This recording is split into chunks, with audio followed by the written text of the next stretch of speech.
Hi hello welcome to my channel. నేను మీ శ్రావణి. ఇవాళ నేనైతే గోరుచిక్కుడుతో కర్రీ ఎలా ప్రిపేర్ చేసుకోవాలో చూపించబోతున్నానండి. ఇదైతే one of the my favourite recipe అండి. అబ్బా, వేడి వేడి అన్నంలో వేసుకొని తింటే ఉంటుందండి. అసలు టేస్టే వేరే అండి. అసలు ఏ చికెను మటన్ కూడా అసలు ఈ రెసిపీకి అయితే ఈక్వల్ కాదండి, అంత టేస్టీ ఉంటుంది. లేట్ చేయకుండా అయితే ప్రాసెస్లోకి వెళ్ళిపోదాము. ముందుగా ఈ చౌడకాయలన్నీ ఇలాగా కట్ చేసేసుకొని వాష్ చేసి పక్కన పెట్టుకున్నానండి. తర్వాత ఒక మిక్సీ జార్ తీసుకొని ఒక స్పూను కొబ్బరి పొడి, అలానే మీ స్పైస్కి తగ్గట్టు చిల్లీ వేసుకోండి. ఇదైతే కొద్దిగా స్పైసీగా ఉంటేనే బాగుంటుంది టేస్ట్.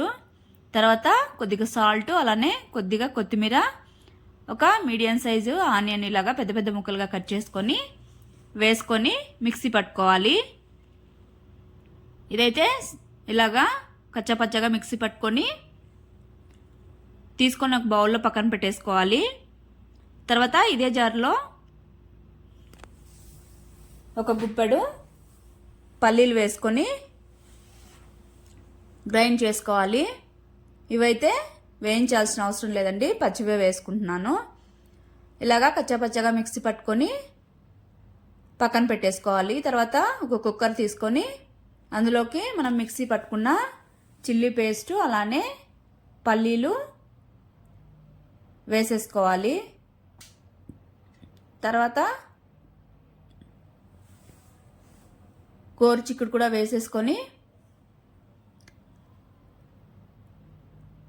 తగినన్ని వాటర్ అయితే వేసుకోవాలి. వాటర్ అయితే ఎక్కువ యాడ్ చేయకండి, మళ్ళీ కొద్దిగా వాటరీగా ఉంటుంది. తర్వాత ఇందులోకి కొద్దిగా పసుపు, అలానే వేయించిన జీలకర్ర పొడి వేసుకొని బాగా మిక్స్ చేసేసుకొని మూత పెట్టుకొని ఒక 3 విజిల్స్ వచ్చే వరకు కుక్ చేసుకోవాలి.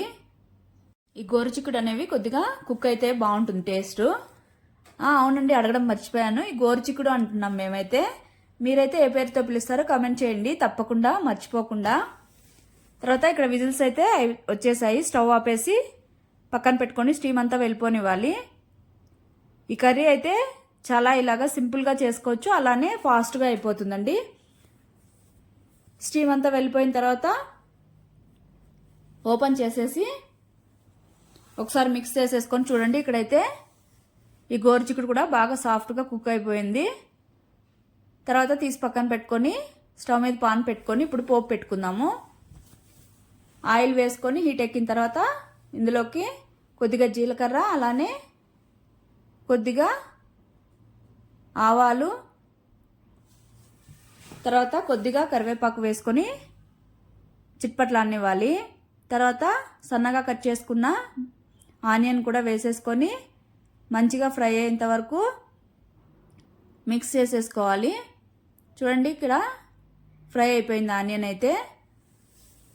ఈ స్టేజ్లో మీరు కావాలంటే టమాటో కూడా వేసుకోవచ్చు, నేనైతే వేయట్లేదండి. తర్వాత ఈ కర్రీ అంతా ఇందులో పోపులోకి వేసేసుకొని ఒకసారి బాగా మిక్స్ చేసేసుకొని సర్వ్ చేసేసుకోవడమే. అంతే, చాలా సింపుల్ కదండి. ఇదైతే రాగి సంగటిలో కూడా చాలా బాగుంటుంది, అలానే వేడి వేడి అన్నంలోకి వేసుకొని తింటే ఉంటుంది. అబ్బా, సూపర్ అండి టేస్ట్ అయితే. తప్పకుండా మీరు ట్రై చేసి ఏం చేయాలి, మీకు ఎలా వచ్చిందో కామెంట్ చేయాలి. Okay, thank you for watching. Please subscribe to my channel.